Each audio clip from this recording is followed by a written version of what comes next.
Hello दोस्तों, स्वागत है आप सबका आपके अपने YouTube channel x for study में। एसएससी, रेलवे, बैंक, बीपीएससी एवं अन्य प्रतियोगिता परीक्षाओं के लिए हिस्ट्री की महत्वपूर्ण 500 प्रश्नों का आज पहला पार्ट है। आप सबसे रिक्वेस्ट है कि आप इस वीडियो को एक बार ज़रूर देख लें, क्योंकि इस वीडियो के सारे प्रश्न बहुत ही महत्वपूर्ण एवं सिलेक्टिव है, जो आपको आपकी आगामी प्रतियोगिता परीक्षाओं के लिए बहुत ही मददगार साबित हो सकते हैं। तो चलिए शुरू करते हैं। हाँ, शुरू करने से पहले आप सबसे रिक्वेस्ट है कि आप इस चैनल पर नया आए हैं तो प्लीज़ सब्सक्राइब कर लें एवं बेल आइकन जरूर दबा दें, जिससे कि मेरा वीडियो आपके पास सबसे पहले पहुँचे। चलते हैं आज के पहले प्रश्न। आज का पहला प्रश्न है, निम्नलिखित में से किस गवर्नर जनरल को भारतीय प्रेस मुक्तिदाता कहा जाता है?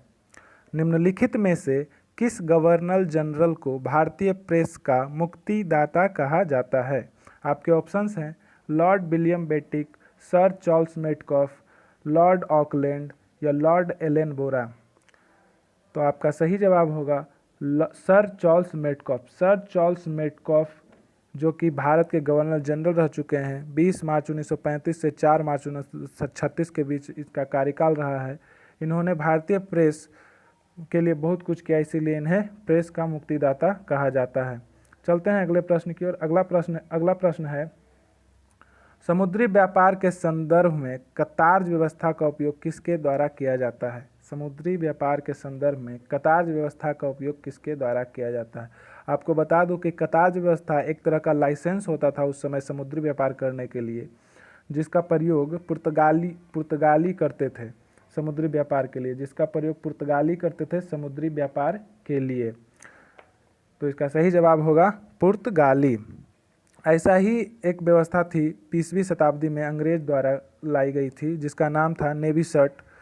वो अंग्रेज व्यापार करने में इस्तेमाल करते थे। चलिए अगले क्वेश्चन की ओर। अगला क्वेश्चन है, स्वतंत्रता आंदोलन के दौरान रविन्द्रनाथ टैगोर ने नाइटहुड की उपाधि किस घटना के विरोध में वापस कर ली? स्वतंत्रता आंदोलन के बाद दौरान रविन्द्रनाथ टैगोर ने नाइटहुड की उपाधि किस घटना के विरोध में वापस कर दी थी? इसका सही जवाब होगा जालियांवाला बाग हत्याकांड। जैसा कि आप सभी को पता होगा कि रविन्द्रनाथ टैगोर को 1915 में ब्रिटिश सरकार ने नाइटहुड की उपाधि से सम्मानित किया था, परंतु 13 अप्रैल 1919 को जब जालियांवाला बाग हत्याकांड हुआ तो उससे आहत होकर रविन्द्रनाथ टैगोर ने इस उपाधि को अंग्रेज सरकार को वापस कर दिया था।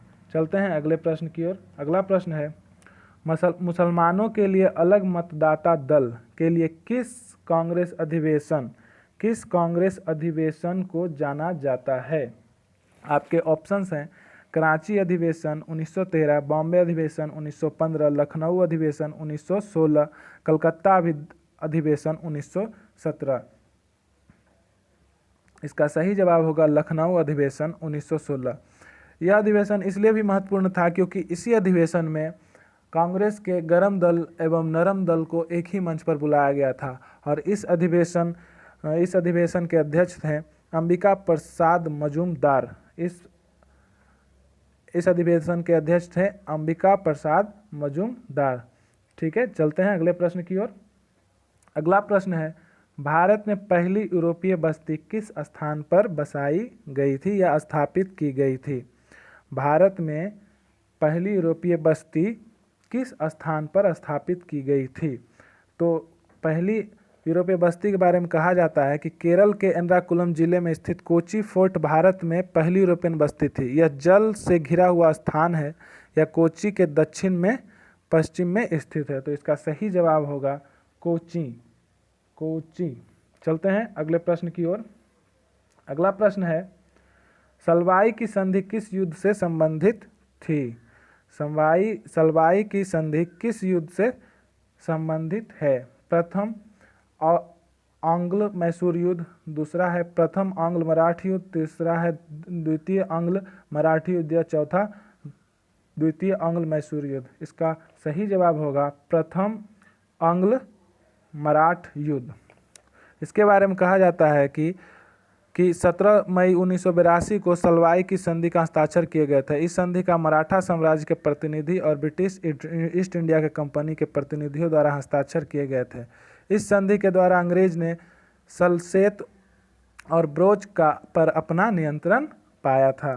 तो इसका सही जवाब होगा प्रथम आंग्ल मराठ युद्ध। ठीक है, चलते हैं अगले प्रश्न की ओर। अगला प्रश्न है, बक्सर की लड़ाई ईस्ट इंडिया कंपनी द्वारा किसके साथ लड़ी गई थी? आपके ऑप्शन है मीर कासिम, सादत अली खान द्वितीय, अली बर्दी खान या सिराजुद्दौला। तो इसका सही जवाब होगा मीर कासिम। मीर कासिम, बक्सर की लड़ाई ईस्ट इंडिया कंपनी द्वारा किसके साथ लड़ी गई थी? मीर कासिम। बक्सर की लड़ाई 22 अक्टूबर 1764 को ब्रिटिश ईस्ट इंडिया कंपनी और मीर कासिम, बंगाल के नवाब, अवध के नवाब और मुगल सम्राट शाह आलम द्वितीय की संयुक्त सेना के बीच लड़ी गई थी। इस लड़ाई में अंग्रेजों का नेतृत्व हेक्टर मुनरो ने किया था। चलते हैं अगले प्रश्न की ओर। अगला प्रश्न है, निम्नलिखित में से किस वायसराय की हत्या उसके कार्यकाल के दौरान की गई थी? किस वायसराय की हत्या उसके कार्यकाल के दौरान की गई थी? तो इसका सही जवाब होगा लॉर्ड मेयो। लॉर्ड मेयो की हत्या उनके कार्यकाल के दौरान की गई थी और उनका हत्या किसने किया था? पठान नामक व्यक्ति ने उनकी हत्या कर दी थी। ठीक है, अंडमान द्वीप पोर्ट ब्लेयर में एक निरीक्षण यात्रा के दौरान उनकी हत्या हुई थी। तो चलते हैं अगले प्रश्न की ओर। अगला प्रश्न है, भारतीय टंकन कागजी मुद्रा अधिनियम किस वायसराय ने पारित किया था? भारतीय टंकन कागजी मुद्रा अधिनियम किस वायसराय ने पारित किया था? इसके ऑप्शन है Lord Minto, Lord handing, Lord Curzon, Lord Dufferin. इसका सही जवाब होगा लॉर्ड कर्जन। लॉर्ड कर्जन ने भारतीय टंकन कागजी मुद्रा अधिनियम पारित किया था। चलते हैं अगले प्रश्न की ओर। अगला प्रश्न है, निम्नलिखित में किसे मराठा मैकियावेली कहा जाता है? निम्नलिखित में किसे मराठा मैकियावेली कहा जाता है? तो इसके ऑप्शंस हैं नाना फडणवीस, बालाजी विश्वनाथ, नारायण राव बाजीराव या संभाजी। आपकी जानकारी के लिए बता दें कि पेशवा शासन के दौरान नाना फडणवीस मराठा साम्राज्य के प्रभावशाली मंत्री व कूटनीतिज्ञ थे। यूरोपीय द्वारा उन्हें मराठा मैकियावेली कहा जाता था। ब्रिटिश साम्राज्य की बढ़ती हुई शक्ति दौरान भी उन्होंने मराठा साम्राज्य को सुरक्षित रखा था। तो इसका सही जवाब होगा नाना फडणवीस। चलते हैं अगले प्रश्न की ओर। श्रीरंगपट्टनम की संधि का संबंध किस युद्ध से है? श्रीरंगपट्टनम की संधि का संबंध किस युद्ध से है? आपके ऑप्शंस हैं द्वितीय आंग्ल मराठी युद्ध, तृतीय आंग्ल मैसूर युद्ध, तृतीय आंग्ल मराठी युद्ध या चतुर्थ आंग्ल मैसूर युद्ध। तो इसका सही जवाब होगा तृतीय आंग्ल मैसूर युद्ध। ठीक है, चलते हैं अगले प्रश्न की ओर। अगला प्रश्न है कि महाद सत्याग्रह का नेतृत्व किसने किया था? महाद सत्याग्रह का नेतृत्व किसने किया था? महाद सत्याग्रह का नेतृत्व किसने किया था? तो इसके ऑप्शन है महात्मा गांधी, डॉक्टर भीमराव अंबेडकर, आचार्य विनोबा भावे, बाल गंगाधर तिलक। आपको मैं बता देना चाहता हूं कि ये जितने भी क्वेश्चन है बहुत ही महत्वपूर्ण एवं सिलेक्टिव है आपकी प्रतियोगिता परीक्षाओं के लिए। तो आपकी जानकारी के लिए बता दूं कि इसका सही जवाब होगा डॉक्टर भीमराव अंबेडकर। महाद सत्याग्रह का नेतृत्व डॉक्टर भीमराव अंबेडकर ने 20 मार्च 1927 को किया था। यह सत्याग्रह महाराष्ट्र के रायगढ़ जिले में महाद नामक स्थान पर किया गया था। चलते हैं अगले प्रश्न की ओर। अगला प्रश्न है, ईस्ट इंडिया कंपनी ने किस वर्ष बॉम्बे को पुर्तगालियों से प्राप्त किया? ईस्ट इंडिया कंपनी ने किस वर्ष बॉम्बे को पुर्तगालियों से प्राप्त किया? आपके ऑप्शंस हैं 1663, 1668, 1670 या 1689। आपके ऑप्शन है 1663, 1668, 1670 या 1689। इसका सही जवाब होगा 1668। 1668 में ईस्ट इंडिया कंपनी ने बॉम्बे को पुर्तगालियों से प्राप्त किया था। ठीक है, चलते हैं अगले प्रश्न की ओर। अगला प्रश्न है, गुलामगिरी नामक पुस्तक किसने लिखी? यह बहुत ही इंपॉर्टेंट क्वेश्चन है दोस्तों। गुलामगिरी नामक पुस्तक किसने लिखी? आपके ऑप्शन है ईश्वर चंद्र विद्यासागर, आचार्य विनोबा भावे, ज्योतिबा फूले या दादू दयाल। तो इसका सही उत्तर होगा ज्योतिबा फूले। ज्योतिबा फूले ने 1873 में गुलामगिरी नामक पुस्तक लिखी थी। यह पुस्तक अमेरिका की दास प्रथा पर आधारित थी। यह पुस्तक अमेरिका की दास प्रथा पर आधारित थी। ऐसा क्वेश्चन पूछ लिया जाता है कि अमेरिका की दास प्रथा पर आधारित कौन सी पुस्तक है जिसे ज्योतिबा फूले ने लिखी, तो उसका जवाब होगा गुलामगिरी। तो इसका सही उत्तर होगा ज्योतिबा फूले। चलते हैं अगले प्रश्न की ओर। अगला प्रश्न है, भारतीय पुरातत्व विभाग को अस्थायी संस्था कब बनाया गया? अस्थायी संस्था, भारतीय पुरातत्व विभाग को अस्थायी संस्था कब बनाया गया? भारतीय पुरातत्व विभाग को अस्थायी संस्था कब बनाया गया? आपके ऑप्शंस है 1902, 1861, 1906, 1910। इसके सही जवाब होंगे 1906। 1906। आपको याद रखने वाली बात यह है कि 1906 में अस्थायी संस्था बनाया गया, परंतु इसकी स्थापना 1861 में अलेक्जेंडर कनिंघम ने किया था। ठीक है, तो इसकी स्थापना हुई थी 1861 में, परंतु इसको अस्थायी संस्था बनाया गया कब? 1906 ईस्वी में। चलते हैं अगले प्रश्न की ओर। अगला प्रश्न है, सुभाष चंद्र बोस ने अंतरिम सरकार की स्थापना कब की? सुभाष चंद्र बोस ने अंतरिम सरकार की स्थापना कब की? इसके ऑप्शन है 1941, 1942, 1943 या 1945। इसका सही जवाब होगा 1943। 1943 में सुभाष चंद्र बोस ने अंतरिम सरकार की स्थापना की थी। ठीक है, चलते हैं अगले प्रश्न की ओर। अगला प्रश्न है निम्नलिखित में किस आंदोलन की शुरुआत नमक कानून तोड़ने से हुई थी? आपके ऑप्शंस हैं असहयोग आंदोलन, सविनय अवज्ञा आंदोलन, भारत छोड़ो आंदोलन, होम रूल आंदोलन। तो इसका सही जवाब है सविनय अवज्ञा आंदोलन। सविनय अवज्ञा आंदोलन। चलते हैं अगले प्रश्न की ओर। अगला प्रश्न है, किस समाजवादी नेता ने जेल से भागकर भारत छोड़ो आंदोलन में हिस्सा लिया था? किस समाजवादी नेता ने भारत छोड़ो आंदोलन में जेल से भागने के बाद शामिल हुए थे?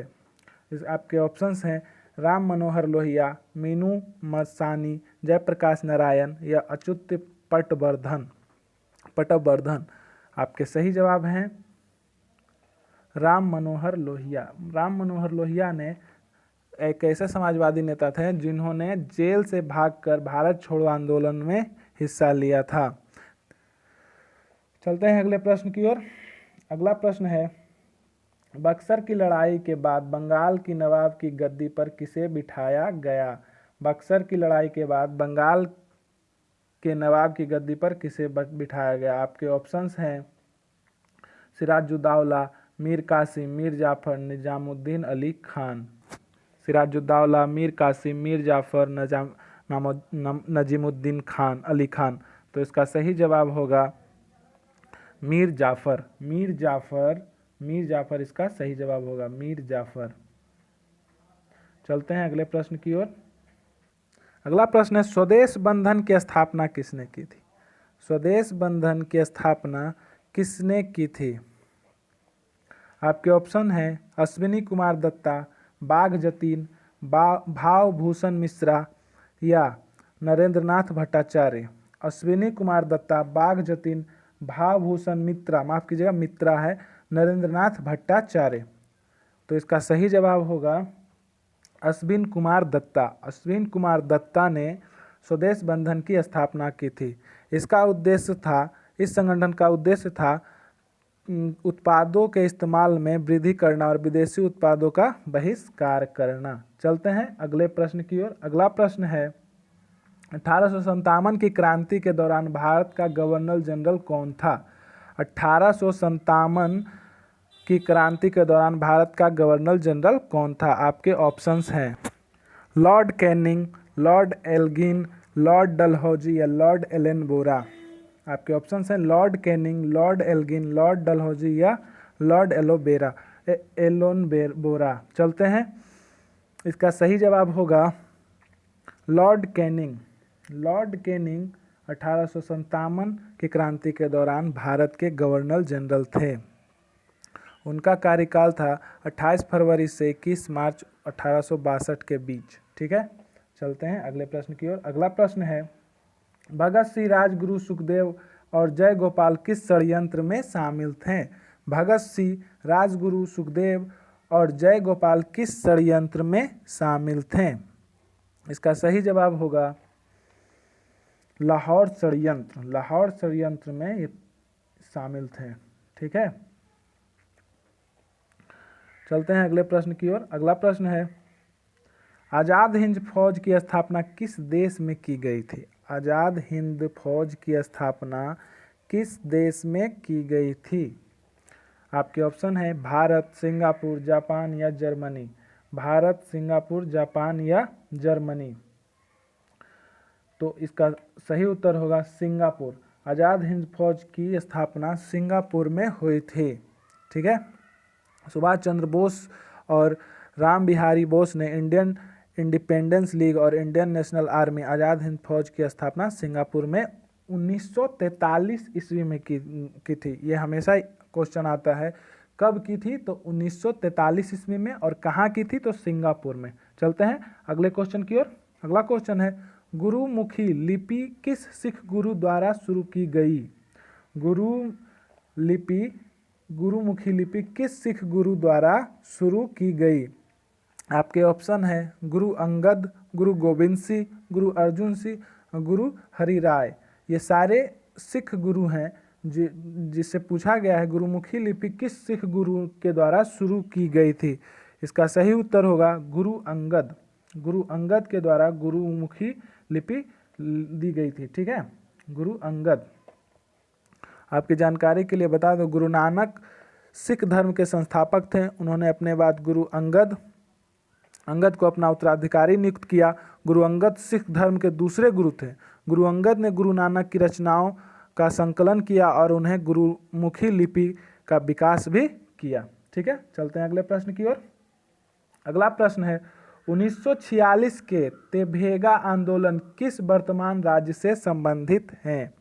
1946 के तेभेगा आंदोलन किस वर्तमान राज्य से संबंधित है? 1946 में तेभेगा आंदोलन हुआ था, उस आंदोलन का संबंध किस वर्तमान राज्य से है? ठीक है, तो इसके ऑप्शंस हैं आंध्र प्रदेश, पश्चिम बंगाल, बिहार या उड़ीसा। आंध्र प्रदेश, पश्चिम बंगाल, बिहार या उड़ीसा। इसका सही जवाब होगा पश्चिम बंगाल। पश्चिम बंगाल। तेभेगा आंदोलन की शुरुआत काश्तकारों ने बंगाल में 1946 में जोतदारों के विरुद्ध की थी। यह आंदोलन बंगाल में व्याप्त साझा खेती व्यवस्था के विरुद्ध था। ठीक है, चलते हैं अगले क्वेश्चन की ओर। अगला क्वेश्चन है, इंडियन यूनियन मुस्लिम लीग का मुख्यालय भारत के किस राज्य में स्थित है? इंडियन यूनियन मुस्लिम लीग का मुख्यालय भारत के किस राज्य में स्थित है? आपके ऑप्शंस हैं तमिलनाडु, केरल, उत्तर प्रदेश, जम्मू कश्मीर। तमिलनाडु, केरल, उत्तर प्रदेश या जम्मू कश्मीर। आपका सही जवाब होगा तमिलनाडु।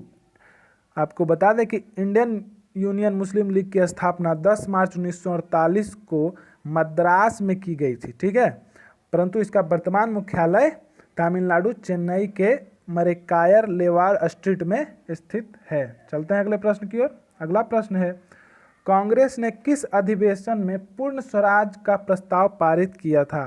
कांग्रेस का जो अधिवेशन होता है वो किस अधिवेशन में पूर्ण स्वराज का प्रस्ताव पारित हुआ था? आपके ऑप्शंस हैं कलकत्ता, लाहौर, दिल्ली या कराची। कलकत्ता, लाहौर, दिल्ली या कराची। तो इसका सही जवाब होगा लाहौर। लाहौर अधिवेशन में पूर्ण स्वराज का प्रस्ताव पारित हुआ था। 1929 में कांग्रेस के लाहौर अधिवेशन में पूर्ण स्वराज के प्रस्ताव को पारित किया गया था। इस अधिनियम में जवाहरलाल नेहरू को भारतीय राष्ट्रीय कांग्रेस का अध्यक्ष नियुक्त किया गया था। ये भी बहुत महत्वपूर्ण है कि पूछ सकता है कि किस अधिवेशन में भारतीय राष्ट्रीय कांग्रेस के अध्यक्ष बने थे कौन? पंडित जवाहरलाल नेहरू। ठीक है, पूर्ण स्वराज प्रस्ताव पारित करने के एक महीने बाद 26 जनवरी 1930 को स्वतंत्रता की घोषणा जारी की गई थी। चलते हैं अगले प्रश्न की ओर। अगला प्रश्न है, ढाका में स्थित अहसान मंजिल पैलेस, ढाका में स्थित अहसान मंजिल पैलेस किस कारण प्रसिद्ध है? आपके ऑप्शंस हैं मुस्लिम लीग की स्थापना, पाकिस्तान प्रस्ताव, जिन्नाह गांधी वार्ता या उपरोक्त में से कोई नहीं। मुस्लिम लीग की स्थापना, पाकिस्तान प्रस्ताव, जिन्नाह गांधी वार्ता या उपरोक्त में से कोई नहीं। तो आपका सही जवाब होगा मुस्लिम लीग की स्थापना। मुस्लिम लीग की स्थापना।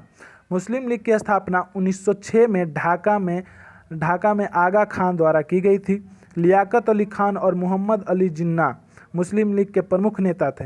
आरंभ में इनका उद्देश्य मुस्लिम के अधिकारों की रक्षा करना था, परंतु बाद में मुस्लिम लीग ने मुस्लिमों के लिए अलग देश पाकिस्तान की मांग की।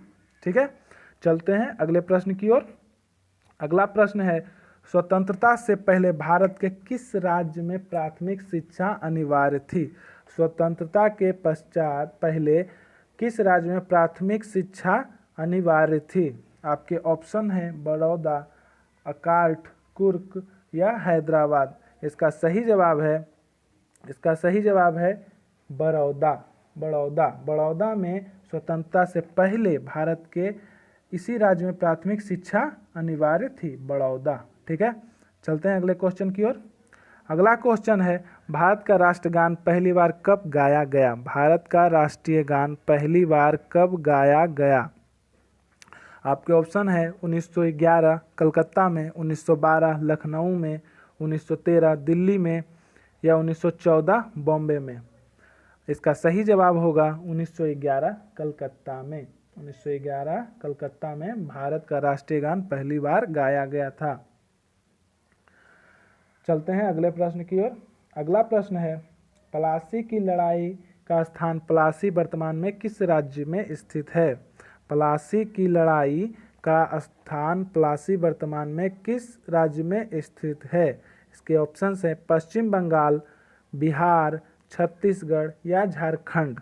पश्चिम बंगाल, बिहार, छत्तीसगढ़ या झारखंड।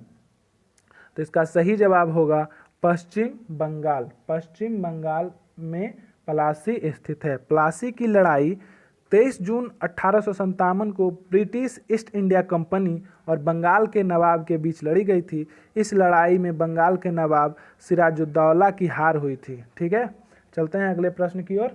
अगला प्रश्न है, प्रसिद्ध विद्यासागर सेतु किस शहर में स्थित है? प्रसिद्ध विद्यासागर सेतु किस शहर में स्थित है? आपके ऑप्शन हैं पटना, कलकत्ता, लखनऊ या चेन्नई। पटना, कोलकाता, लखनऊ या चेन्नई। तो इसका सही जवाब होगा कोलकाता, यानी कलकत्ता।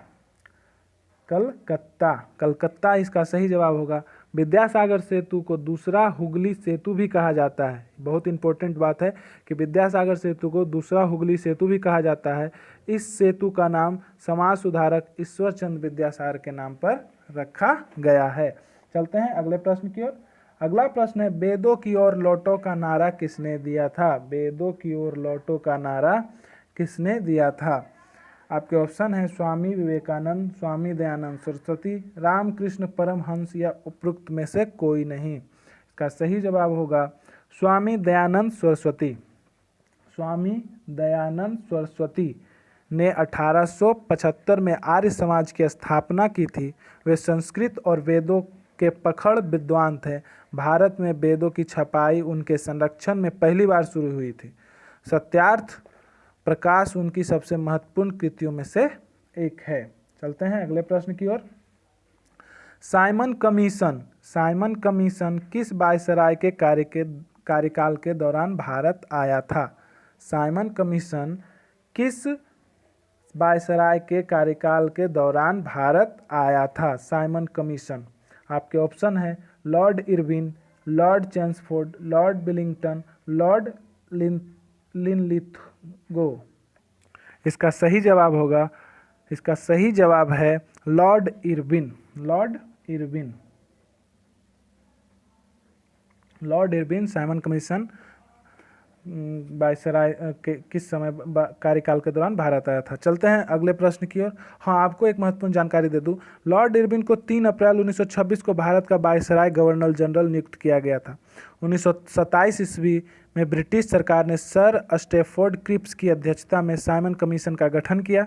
इस आयोग का उद्देश्य था 1919 के सुधारों का अध्ययन करना। चलते हैं अगले प्रश्न की ओर। अगला प्रश्न है, मुस्लिम लीग के किस अधिवेशन में मोहम्मद अली जिन्ना ने बांटो और छोड़ो का नारा दिया था? मुस्लिम लीग के किस अधिवेशन में मोहम्मद अली जिन्ना ने बांटो और छोड़ो का नारा दिया था? यहाँ एक और क्वेश्चन बनता है कि बांटो और छोड़ो का नारा किसने दिया था? तो इसका सही उत्तर होगा मोहम्मद अली जिन्ना ने। चलते हैं अपने प्रश्न पर। मुस्लिम लीग के किस अधिवेशन में मोहम्मद अली जिन्ना ने बांटो और छोड़ो का नारा दिया? आपके ऑप्शन है लखनऊ अधिवेशन 1931, कराची अधिवेशन 1933, लाहौर अधिवेशन 1940 या कराची अधिवेशन 1943। तो इसका सही जवाब होगा कराची अधिवेशन 1943। कराची अधिवेशन 1943। कराची अधिवेशन 1943। मुस्लिम लीग की स्थापना जैसा कि जानते हैं 1906 में ढाका में की गई थी। मोहम्मद अली जिन्ना इस संगठन के प्रमुख नेता थे। शुरू में मुस्लिम लीग का उद्देश्य मुस्लिमों के अधिकार की रक्षा करना था, परंतु बाद में मुस्लिम लीग ने मुसलमानों के लिए अलग देश की मांग शुरू कर दी। ठीक है, अगला प्रश्न है कि ऑल इंडिया मुस्लिम लीग ने 23 मार्च 1940 को किस स्थान पर पाकिस्तान प्रस्ताव पारित किया था? ऑल इंडिया मुस्लिम लीग ने 23 मार्च 1940 को किस स्थान पर पाकिस्तान प्रस्ताव पारित किया था? इसका सही जवाब है लाहौर। लाहौर में ऑल इंडिया मुस्लिम लीग ने 23 मार्च 1940 को पाकिस्तान प्रस्ताव पारित किया था। 23 मार्च 1940 को मुस्लिम लीग ने पाकिस्तान प्रस्ताव पारित किया था। मुस्लिम लीग भारतीय उपमहाद्वीप के मुस्लिम बहुल क्षेत्रों को मिलाकर पाकिस्तान का निर्माण करना चाहती थी। पाकिस्तान का नामकरण चौधरी रहमत अली ने किया था। पाकिस्तान का नामकरण किसने किया था? चौधरी रहमत अली ने किया था। चलते हैं अगले प्रश्न की ओर। अगला प्रश्न है, महात्मा गांधी ने निम्नलिखित में से किस स्थान पर हरित पुस्तिका जारी की थी? महात्मा गांधी ने निम्नलिखित में से किस स्थान पर हरित पुस्तिका पारित की थी? आपके ऑप्शंस हैं कलकत्ता, सूरत, राजकोट, साबरमती। कलकत्ता, सूरत, राजकोट, साबरमती। आप सबसे रिक्वेस्ट है कि आपको अगर ये वीडियो अच्छा लगे तो आप इस चैनल को सब्सक्राइब करें एवं बेल आइकन जरूर दबाएं, जिससे कि मेरा वीडियो आपको सबसे पहले प्राप्त हो। तो इसका सही जवाब होगा राजकोट। राजकोट में महात्मा गांधी ने हरित पुस्तिका जारी की थी। गांधी जी ब्रिटिश सरकार के विरोध में हरित पत्रिका राजकोट में जारी किया था। ठीक है, चलते हैं अगले प्रश्न की ओर। आज का अंतिम प्रश्न है, जहांगीर निम्नलिखित में से किसे इंग्लिश खान कहता था? जहांगीर निम्नलिखित में से किसे इंग्लिश खान कहता था? Thomas Roe, William Hawkins, Henry Middleton या उपरोक्त में से कोई नहीं। तो इसका सही जवाब होगा William Hawkins. William Hawkins Hector नामक समुद्री जहाज में भारत की यात्रा पर 1607 में रवाना हुआ। वह अगस्त 1608 को सूरत पहुंचा। ठीक है, तो इसका सही जवाब होगा विलियम हॉकिंस। आप सबसे एक बार फिर से रिक्वेस्ट है कि जो इस चैनल पर नए आए हैं कृपया इस चैनल को सब्सक्राइब करें, लाइक करें एवं बेल आइकन जरूर दबाएं, जिससे हमारी वीडियो आपके पास सबसे पहले पहुंचे। ठीक है, धन्यवाद।